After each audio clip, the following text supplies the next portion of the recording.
Guys Holi के something अभी 3 से 4 महीने बाकी है और हम अभी से होली का डांडा लेके जा रहे हैं। देखते हैं मोहल्ले वालों का क्या रिएक्शन होता है। आगे बने रहिए वीडियो में।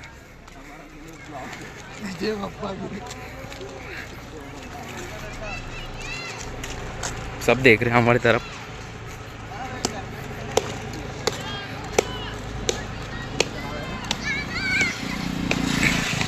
ए चुपचाप जा जाओ, हो कहीं बोल जो मत। देख रहे हैं ये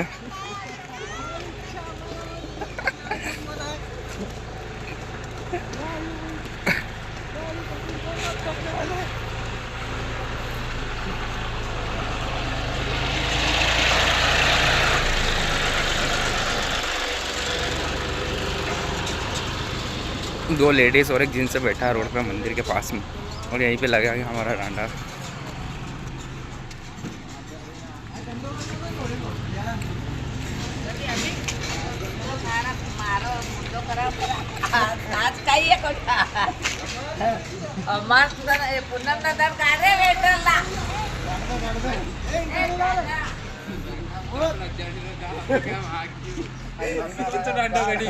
क्यों नहीं कर सकते?